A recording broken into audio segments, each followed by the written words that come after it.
Hola y bienvenido a una semana más al podcast de Ciclismo Evolutivo. Ya sabéis, el podcast donde unimos ciencia, práctica y experiencia para hablar sobre entrenamiento, nutrición, psicología y en definitiva todo lo que tenga que ver con el rendimiento en ciclismo. En el episodio de hoy toca volver a hablar de nutrición y más concretamente de un tema que algunas veces me habéis pedido y es algunos tips, consejos o, si queréis llamarlo así, trucos para que se nos haga un poco más fácil mantener nuestro peso ideal a lo largo de toda la temporada. Eso sí, antes de empezar con el podcast y con el contenido que creo que os va a gustar y os va a ser de mucha utilidad, hay que dejar clara una cosa, y es que estos tips no sustituyen bajo ningún concepto ni pueden aliviar una mala nutrición de base. O sea, lo principal, como he dicho en otros episodios, es tener unas buenas pautas nutricionales, unos buenos hábitos o, si me permitís llamarlo así, una buena educación nutricional, ¿vale? Que nuestra forma de alimentarnos, o sea, de base de lo que somos, ya sea buena. De hecho, veréis que los trucos, ¿vale? Vamos a llamarlo así, que vamos a dar en este episodio, parten de 4 principios fundamentales que expuse en el podcast número 18, ¿vale? Hace casi 2 años ya, que van a partir de lo siguiente. Lo primero es que vamos a basarnos en que lo que comamos sea lo más natural posible, y con natural pues nos referimos sobre todo a alimentos que no contengan potenciadores del sabor o aditivos que hagan que los comamos por placer o que de alguna forma desregulen nuestro sistema dopaminérgico, ¿no? La satisfacción que recibimos de un alimento y que nos hagan desear más. Y por otro lado, evitar también, en lo posible, pues aquellas sustancias que actúen como disruptoras endocrinas y que modifiquen las respuestas hormonales de nuestro organismo. La segunda pauta que tenemos que tener siempre en mente es que lo que comamos sea lo más saciante posible y denso nutricionalmente. Con saciante nos vamos a referir a que nos llene, nos quite el hambre dentro de lo posible en base a su cantidad de calorías, y con denso nutricionalmente lo que nos vamos a referir es a que en una cantidad determinada de calorías haya la máxima cantidad posible de vitaminas y minerales. Y la tercera de las pautas sería, por un lado, controlar los totales de macronutrientes, o sea, cuánta cantidad de hidratos de carbono, de grasa y de proteína estamos metiendo para que cuadre con lo que queremos, y que esto se haga de forma periodizada, ¿vale? Cuando toca, ajustado al tipo de entrenamiento que tengamos, porque habrá días que tengamos que priorizar la proteína y minimizar los carbohidratos, y otros que aumentemos al máximo los carbohidratos, bueno, al máximo no, pero lo que toque, y tengamos que reducir mucho la grasa. Bueno, pues esto también tenemos que tenerlo en cuenta a la hora de hacer estas pautas. No vamos a comer todos los días lo mismo, ni todos estos consejos valen para el mismo día. Bien, pues dicho todo esto, ya tenemos las guías o las pautas para arrancar. Pero antes de hacerlo, quiero recordaros que en ciclismoevolutivo.com, la plataforma de cursos que tenemos, acabamos de lanzar un curso de nutrición en competiciones y entrenamientos. Este curso es principalmente impartido por el nutricionista Ángel Romero del Olmo, al cual habréis escuchado en algún otro episodio. Y en él vamos a hablar desde qué comer antes, durante y después de nuestros entrenamientos y competiciones, y cómo planificar esto en función del tipo de carrera o el tipo de marcha que tengamos, para que no quede ninguna duda sobre qué forma o de qué manera te tienes que nutrir e hidratar, que también es súper importante en las competiciones. Por supuesto, tratamos todos los temas relacionados, desde suplementación para estas pruebas, cantidades de bebidas, de comida, de tipos de avituallamientos que podemos hacer, incluso pequeñas recetas de algunas de los alimentos que ingerimos y que los ciclistas profesionales suelen meter en su avituallamiento. En las notas del episodio os dejo el enlace al curso para que podáis ojearlo y a partir de hacerlo ya seguro que no vais a tener más dudas o más problemas a la hora de pensar o de saber cómo tenéis que alimentaros en función de las carreras. Además, no solo eso, sino que el curso tiene soporte para dudas y preguntas, ¿vale? Así que no va a quedar una respuesta que resolver. También deciros que el curso, como todos los otros, no es en directo, sino que está grabado, así que podéis ir haciéndolo al ritmo que queráis, desde donde queráis. Y así vamos con los trucos para poder mantener un poco mejor el peso, o por lo menos no complicarnos tanto la vida. Venga, pues empezamos y lo vamos a hacer con el que creo que es el mayor problema o el mayor fallo que cometemos la mayoría de personas. Y está no en la comida, sino en la bebida.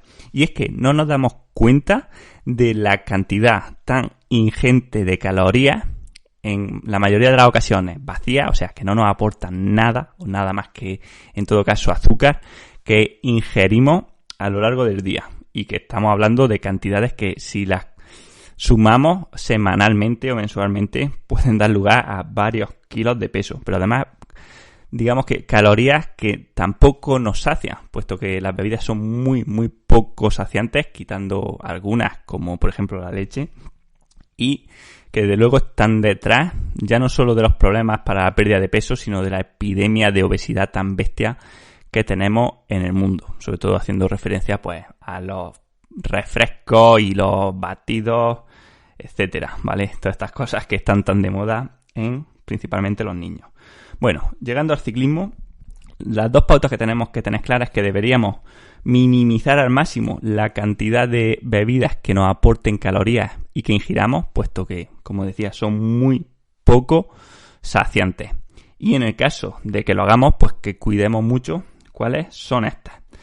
Por ejemplo, tenemos que evitar al máximo todo lo que sean zumos, refrescos, incluso, yo diría, incluso refrescos con edulcorantes, puesto que aunque estos no sean calóricos per se, sí que hay algunos estudios que unen la ingesta de edulcorantes a la ganancia de peso, porque parece que pueden estimular el apetito. Por tanto, yo intentaría pues llegar hasta el punto, como decía en ese episodio 18, de que no nos hagan falta, ¿no? De que los evitemos. Por ejemplo, voy a poner un ejemplo personal que siempre creo que se entiende mejor. Yo llevo pues más de 4 años ya sin probar ni una gota de Coca-Cola. ¿Por qué la Coca-Cola?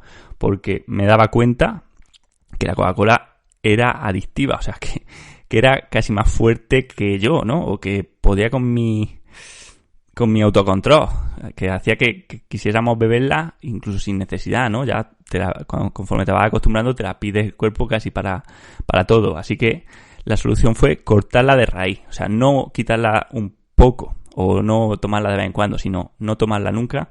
Y ahora, desde luego que no me apetece para nada, ¿no? Y eso me ha pasado con un montón de otros alimentos, como puede ser la bollería o alimentos de ese estilo, que si no dejamos de tomarlos, siempre nos van dando esa pequeña dosis de dopamina, ese recordatorio de que los necesitamos, ¿vale? Sería algo similar al fumador que quiere dejar de fumar, pero se fuma uno cada semana. Bueno, pues viviría en un estado de mono constante, ¿no?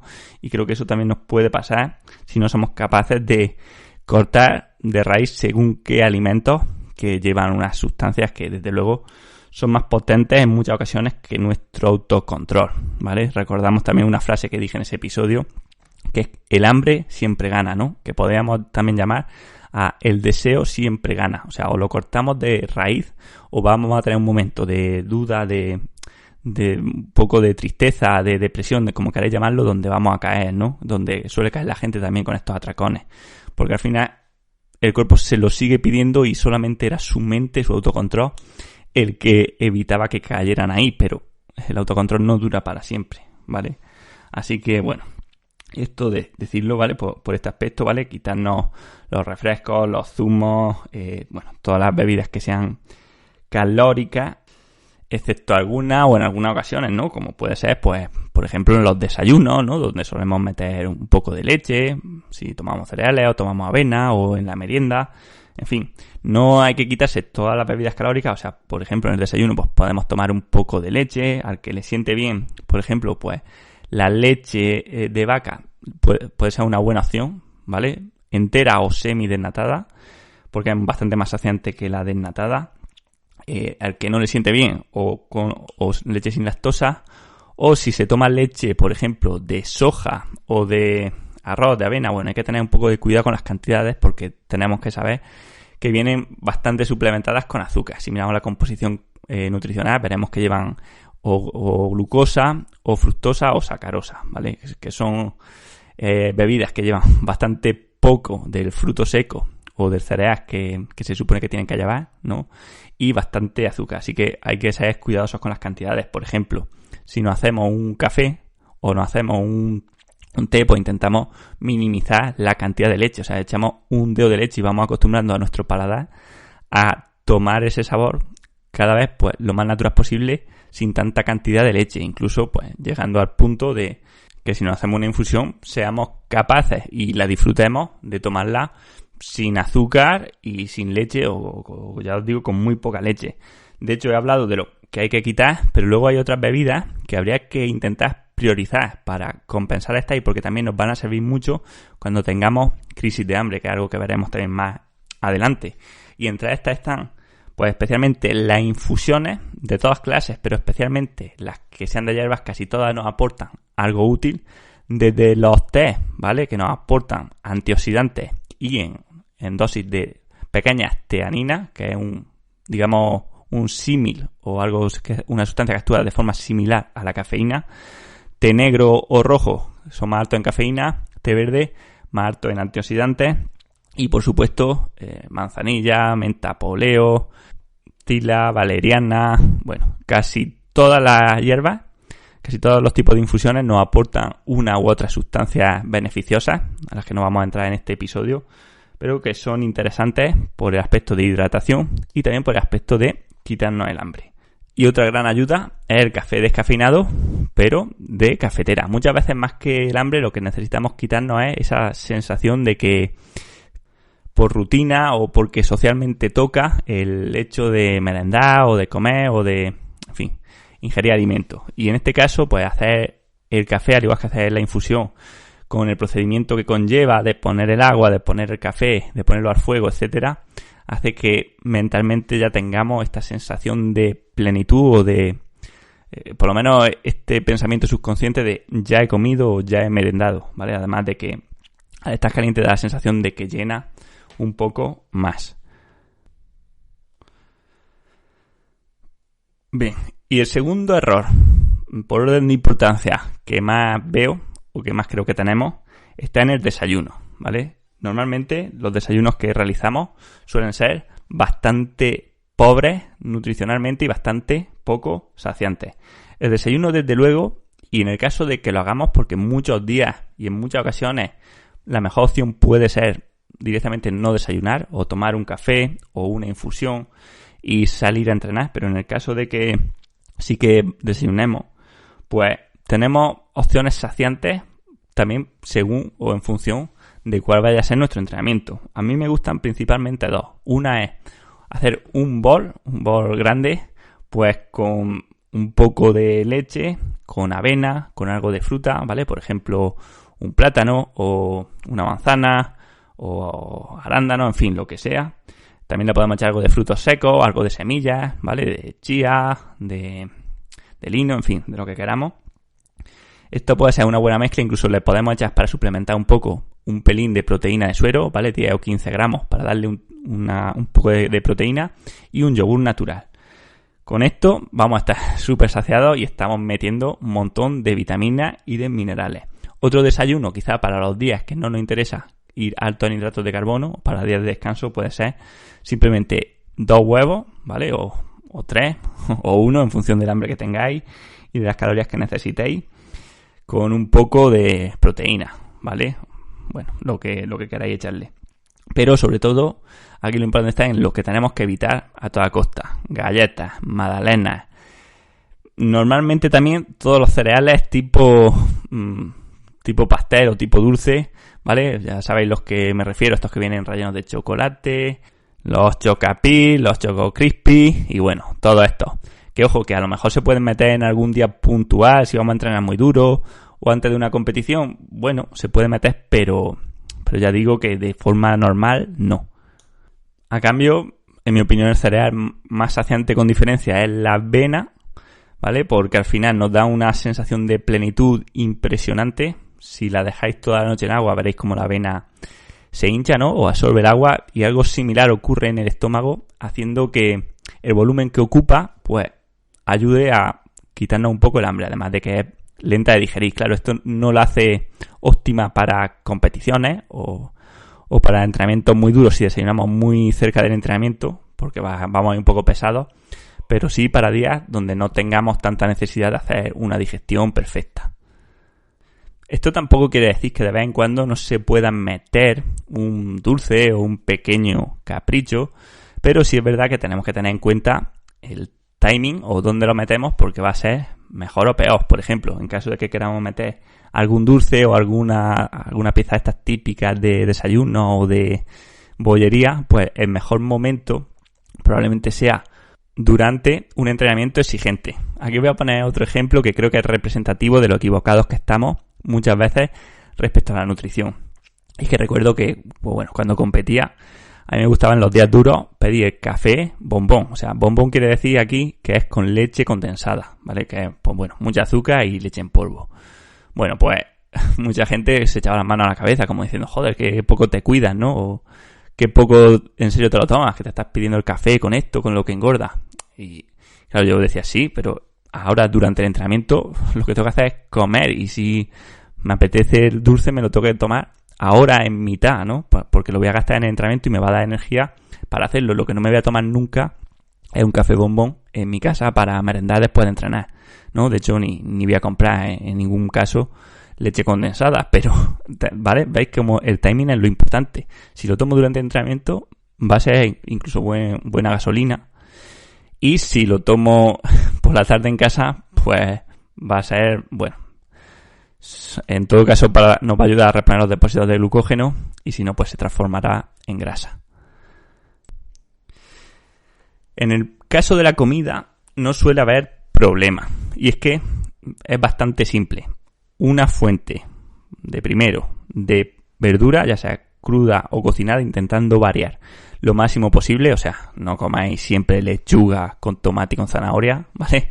Intentemos que sean pues lo más variadas posibles, porque cada alimento nos ofrece una cantidad y unos tipos de vitaminas y minerales diferentes. Y de segundo, proteína y carbohidratos en proporciones variables, sobre todo el carbohidrato en función de lo que vayamos a entrenar al día siguiente o en las próximas horas, ¿vale? En función de nuestro próximo entrenamiento, ¿vale? Así, si la proteína más o menos siempre la mantendremos estable, pues bueno, luego jugaremos con la cantidad de hidrato de carbono o grasa en función del entrenamiento. Esto lo explicaremos en otros podcasts o en otros artículos que he realizado.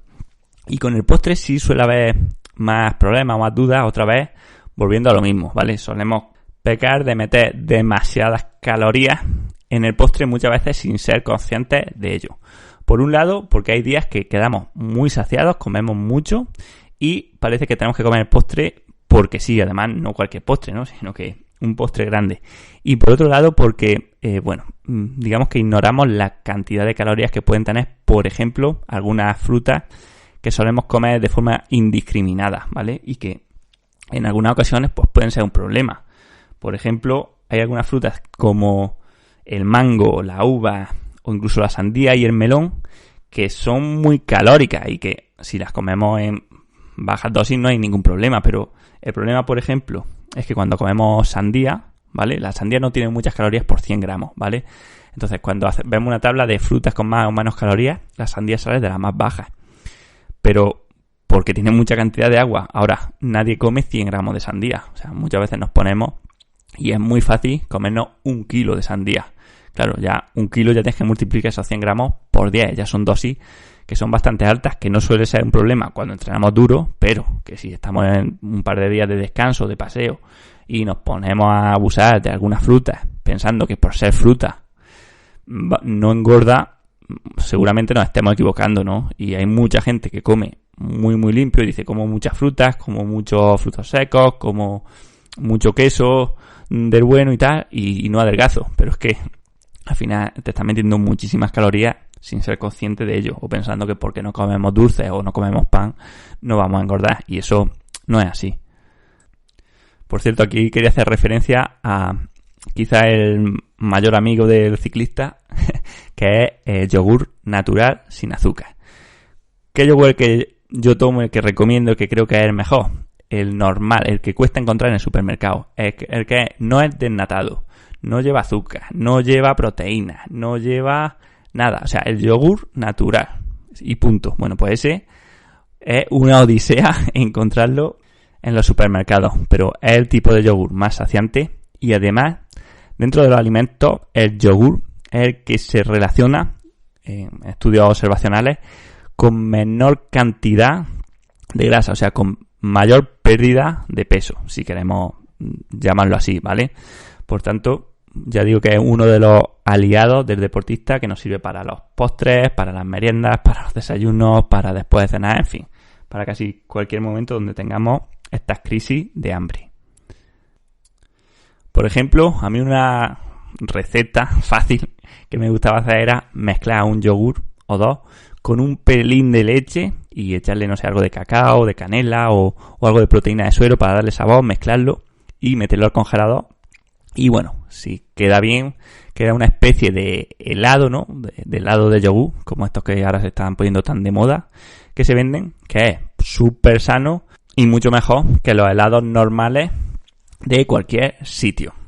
Antes hablaba de las crisis de hambre y, bueno, estas crisis de hambre son cuando nos dan, digamos, estos antojos, esta necesidad de que tengo que comer, de que quiero comer, ¿no? De esa urgencia por comer. Bueno, aquí, como digo, uno de nuestros aliados puede ser el yogur, otro la fruta, ¿vale? Y también las infusiones o el café descafeinado. Cuando tenemos esta necesidad de comer, esta hambre tan intensa, lo primero que tenemos que saber es que estos impulsos hambrientos o esta gana, este rugimiento del estómago no suele durar mucho, o sea, suele durar 15-20 minutos, ¿vale? Son esos 15 o 20 minutos los que hay que pasar. Pero dicho esto, yo siempre digo que es mucho mejor que te comas 3 yogures y 3 manzanas a que te comas una palmera de chocolate. Incluso, aunque las calorías fuesen las mismas o mayores en el primer caso, pero a nivel psicológico y a nivel hormonal no va a ser lo mismo, ¿vale? Porque si caemos en la tentación de comernos la palmera, lo que va a pasar es que damos un chute de dopamina, ¿no? De placer a nuestro cerebro, que nos lo va a pedir a la próxima vez, ¿vale? Entonces esa crisis de hambre que nos ha dado nos volverá a dar, y en esa ocasión volveremos a caer en el dulce y entramos en una dinámica donde vamos a desearlo a todas horas. En cambio, si pasamos la crisis y aunque salvemos el hambre, pero con alimentos mucho más naturales, que es muy complicado que generen adicción, por no decir que es casi imposible, porque yo no conozco a nadie que sea adicto a las manzanas o a los yogures.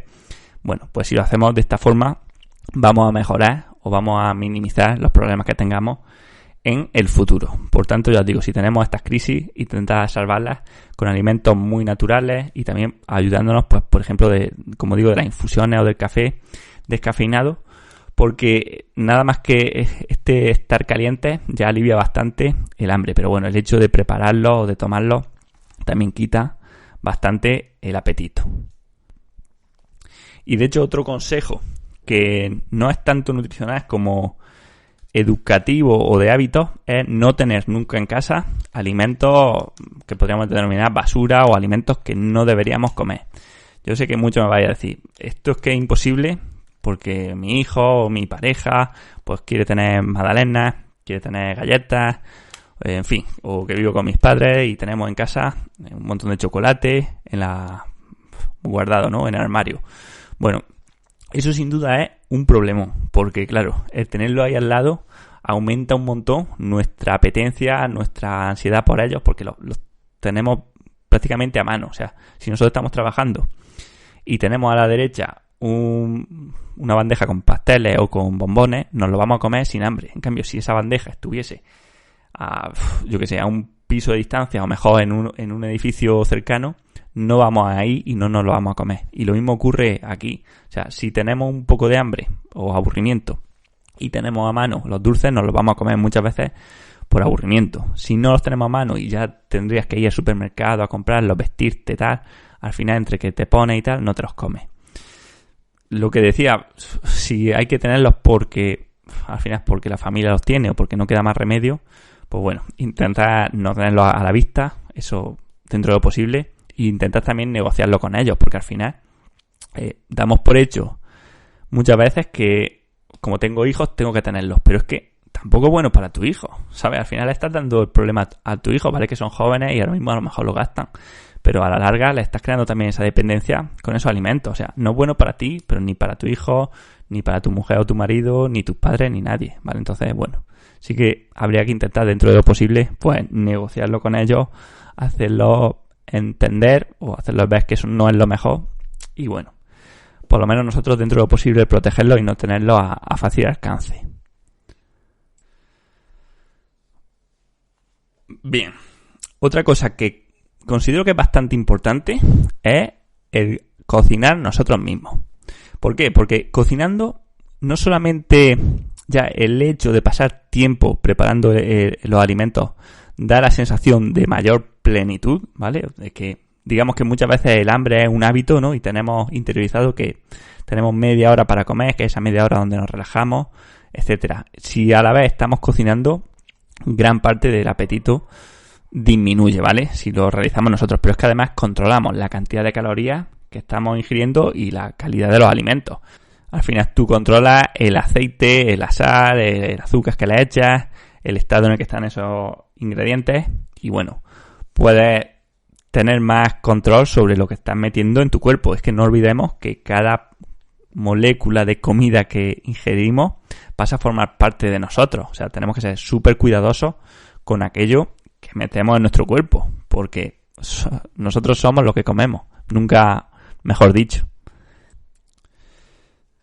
Esto además deberíamos tratar de unirlo con comer lento, ¿vale? No lo más lento posible, pero sí masticando muy bien los alimentos y estando presentes o siendo conscientes de que estamos comiendo. O sea, por ejemplo, no comamos viendo un vídeo de YouTube o viendo la tele o atentos a las noticias o atentos a un partido, porque comemos y no nos damos cuenta de que hemos comido.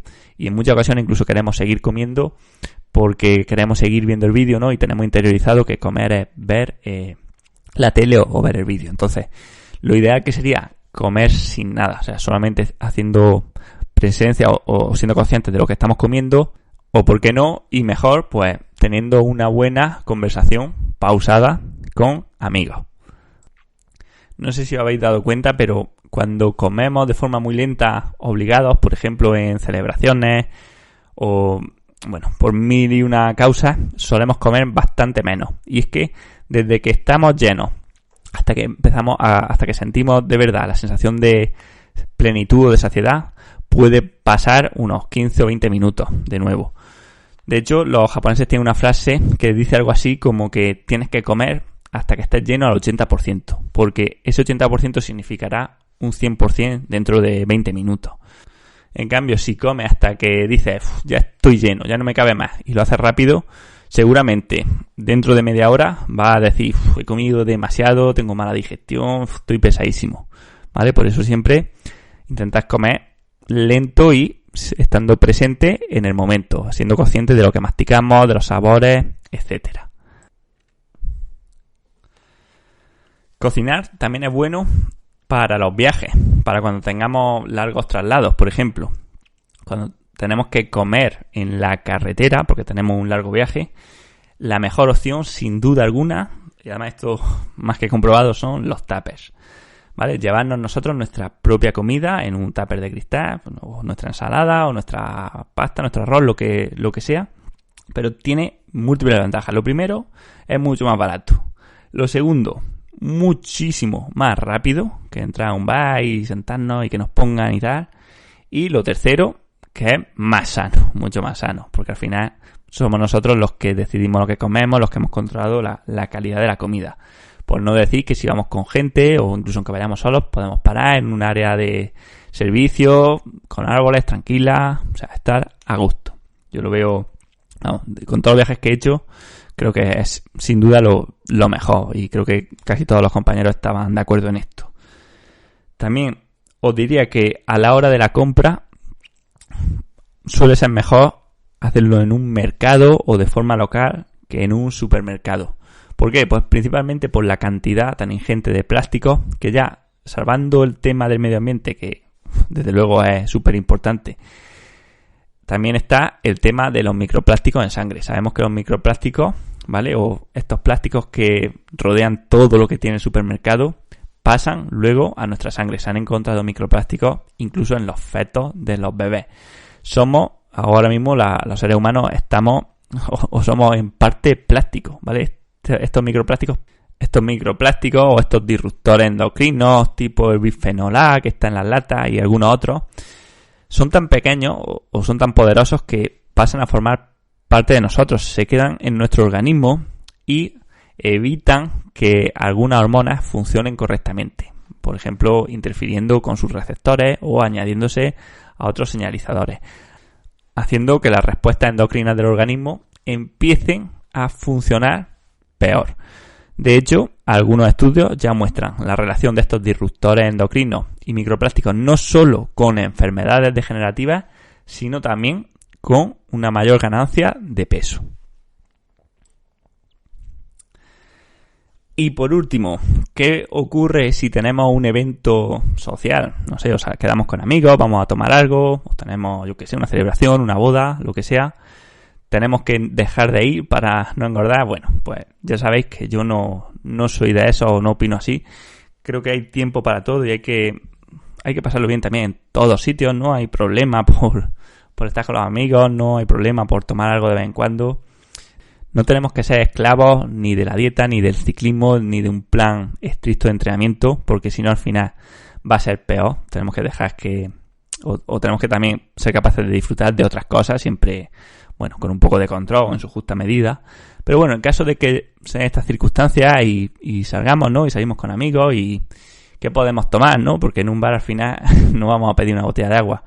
Bueno, tenemos la opción, por un lado, de los refrescos edulcorados, que bueno, están socialmente aceptados y está bien, ¿no? El Nestí, la Fanta, en fin, el que más os guste. Tampoco pasa nada por un día salirnos de lo que sería una dieta monacal.